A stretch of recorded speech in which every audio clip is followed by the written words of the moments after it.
बिस्मिल्लाहिर्रहमानिर्रहीम। आज की वीडियो में बात करते हैं दिल के शरियानों के हवाले से कि खुदा न खास्ता अगर दिल का शरियान बंद हो जाए तो आपको कैसे पता चलेगा कि मेरे दिल का जो शरियाने हैं वो बंद हो चुका है या बंद होने वाले है। और साथ में जो एंजियोग्राफी है, एंजियोप्लास्टी है, और जो दिल का जो ओपन हार्ट सर्जरी जिसको हम मेडिकल जुबान में केबिश बोलते हैं उसके बारे में बात करेंगे। देखिए, किसी भी डिजीज की, किसी भी बीमारी हो शुरू होने से पहले इंसान के जिस्म में कुछ तब्दीलियां शुरू हो जाती है और उसी तब्दीलियों की बिना पर डॉक्टर जो आपका जो डायग्नोज है वो कर देते हैं और साथ में आपका जो नेसेसरी टेस्ट है वो किया जाता है। इस तरह खुदा ना खास्ता अगर आपकी दिल का जो शरियाने हैं वो बंद हो जाए या तब्दीलियां आ जाए, वो तब्दीली आने का मकसद ये है कि आपके दिल का जो शरियाने हैं वो पार्शियल तौर पर बंद हो जाए, तो उस टाइम पे इंसान के जिस्म में कुछ निशानात है जो नजर आना शुरू हो जाते हैं। उन निशानों में पहला निशान ये है कि जिस टाइम आप लेट जाते हो तो उस टाइम आपका सांस फूलना शुरू हो जाएंगे। इसके साथ साथ जब आप चलते हो तो उस टाइम भी आपको सांस लेने में तकलीफ होगा और सांस फूलना शुरू हो जाएंगे। और इनके खास निशाने में ये भी है कि जिस टाइम आप चलते हो तो उस टाइम आपका जो चेस्ट का जो लेफ्ट साइड है उसमें पेन होगा और वो जो तकलीफ है, वो जो पेन है वो आपके ऊपर जबड़े के साइड पे जाएगा या ऊपर आपका जो शोल्डर है उसके साइड पे जाएगा या आपका जो लेफ्ट हैंड है उसके तरफ जाएगा। तो ये सारी निशानदहियां इस बात की अलामत है कि आपका दिल का जो शरियान है वो या तो बंद होने वाला है या पार्शली बंद हो चुका है। इसके बाद हम बात करते हैं कि इनका जो डायग्नोज है वो किस तरह किया जाता है। तो देखिए, इनका जो डायग्नोज है बहुत तरीकों से किया जाता है। पहले तो ये है कि डॉक्टर, जब आप अस्पताल आते हो तो डॉक्टर आपका एक सिंपल ईसीजी करते हैं और ईसीजी में हम फिर जो उनका जो डायग्नोज है वो करते हैं। ईसीजी में कुछ चेंजेस होते हैं, वही चेंजेस हम देखते हैं। उसके बाद डॉक्टर आपको बोलते हैं कि हाँ, आपको दिल का अटैक हो गया या नहीं हो गया, आपका दिल का जो शरियान है वो बंद हो चुका है या नहीं ही बंद हुआ। लेकिन कभी कभार उससे भी पता नहीं चलता, तो उसमें ये होता है कि फिर हम फर्दर जो लैब इन्वेस्टिगेशन है वो करते हैं। और लैब इन्वेस्टिगेशन में हम ये करते हैं कि मरीज का एक लैब टेस्ट किया जाता है, खून का एक टेस्ट किया जाता है जिसको हम ट्रोपाई बोलते हैं। एक फर्स्ट ट्रोपाई होते हैं और एक सेकंड ट्रोपाई होते हैं। फर्स्ट ट्रोपाई तो हम तब करते हैं जब हमारे पास मरीज हॉस्पिटल आ जाए और वो बार बार ये कंप्लेन करते हैं कि मेरे सीने में शदीद दबाव मुझे महसूस हो रहा है या मेरे सीने में बहुत ज्यादा दर्द हो रहा है। तो उनका जो ईसीजी है वो करते हैं। ईसीजी के बाद इनका जो ट्रोपाई का जो टेस्ट है वो किया जाता है। लेकिन कभी कभार इस तरह होता है कि पहले ट्रोपाई का जो टेस्ट है वो हम उसी टाइम भिजवाते हैं, लेकिन उस टाइम उनका पता नहीं चलता, तो 5 से 6 घंटों के लिए हॉस्पिटल में एडमिट करते हैं और 5 से 6 घंटों के बाद वो जो ट्रोपाई है हम दोबारा रिपीट करते हैं जिसको हम मेडिकल जुबान में सेकंड ट्रोपाई बोलते हैं। और उसी सेकंड ट्रोपाई से बिल्कुल मुकम्मल तौर पर पता चलता है कि आया मरीज का जो शरियान है आया वो बंद है या बंद नहीं, या वो पार्शली तौर पर बंद है या वो कंप्लीट तौर पर बंद है। उसके बाद इसके लिए एक और टेस्ट भी किया जाता है जिसको हम एंजियोग्राफी बोलते हैं। एंजियोग्राफी में ये होता है कि एक छोटी सी मशीन के जरिए, एक छोटी सी कैमरा के जरिए आपका दिल की जो शरियाने है उसका एग्जामिनेशन किया जाता है और उससे बिल्कुल मुकम्मल तौर पर पता चलता है कि आया आपका दिल का जो शरियाने है वो बंद हो गया या नहीं बंद हो गया, या वो पार्शियली तौर पर बंद है या वो कंप्लीट तौर पर बंद है। इसके बाद जब डॉक्टर को कंफर्म हो जाए कि आपका दिल का शरियान बंद हो चुका है तो उसका जो इलाज करते हैं। देखिए, इसका इलाज आजकल जो हो रहा है वो 2 तरीके से हो रहा है।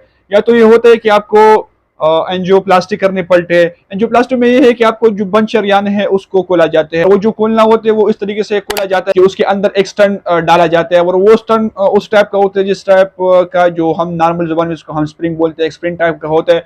और वो जो बंद शरियान है उसके अंदर डाला जाता है और उसी के थ्रू वो खोला जाता है जिसको हम मेडिकल जुबान में एंजियोप्लास्टी बोलते हैं। और जो आम लोकल जुबान है उसको भी लोग वही एंजियोप्लास्टी बोलते हैं। लेकिन एंजियोप्लास्टी में होते हैं कि आपका जो शरियान है उसको खोला जाता है।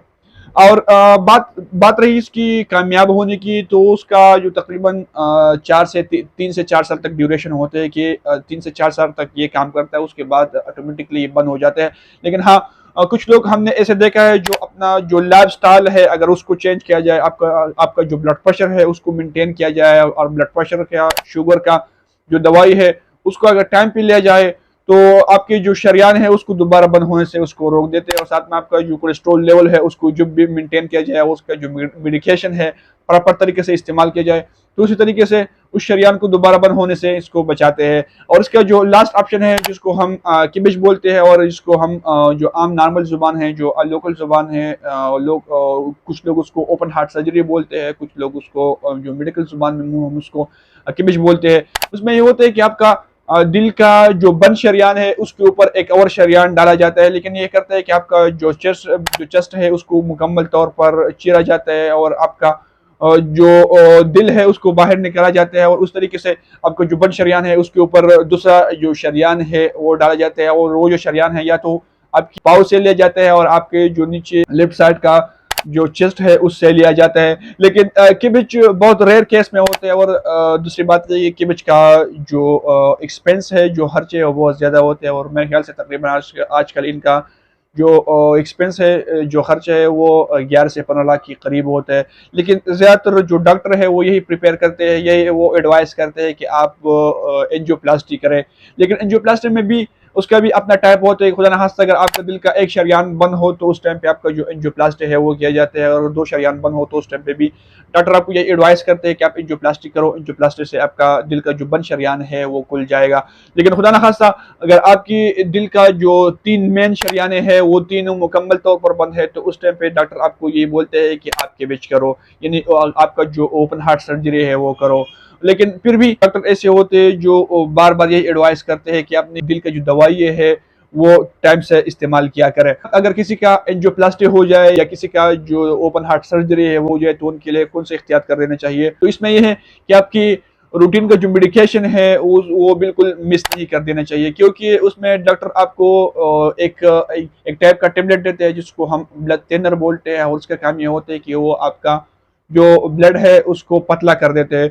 तो खून को पतला करने की जो दवाई होती है उसको किसी भी सूरत में मिस नहीं कर देना चाहिए, क्योंकि अगर जब भी वो मिस होते हैं तो ऑटोमेटिकली आपका जो बंद शरियान है उसके अंदर दोबारा जो प्लेटलेट्स है वो जमा होना शुरू हो जाते हैं।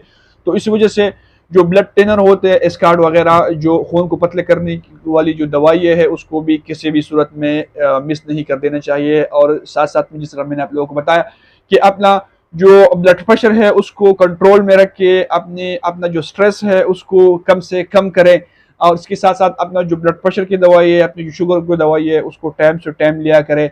और सबसे अहम बात, आपकी जो कोलेस्ट्रॉल जो लेवल है उसको लिमिट में रखना चाहिए। और सबसे जो लास्ट पॉइंट है वो ये है कि अपना जो लाइफ स्टाइल है उसको मुकम्मल तौर पर चेंज कर देना चाहिए, साथ में वर्जिश का अहतमाम कर देना चाहिए, और ऐसे वर्जिश जिसमें आपकी जिस्म का जो पूरा मसल है वो इनमाल हो। तो इसी तरीके से हम अपने आप को डिजीज से भी बचा सकते हैं, और खुदा न खास्ता किसी का अगर एंजियोप्लास्टी हो जाए, एंजियोग्राफी हो जाए, तो अपने जो नॉर्मल जो रूटीन है उसमें आ सकता है, अपने जो लाइफ है उसको एंजॉय कर सकता है। लेकिन शर्त यह है कि वो तो एक तो वो मेडिसिन टाइम से लिया करे, और दूसरा ये कि अपना जो लाइफ स्टाइल है उसको मुकम्मल तौर पर चेंज कर देना चाहिए।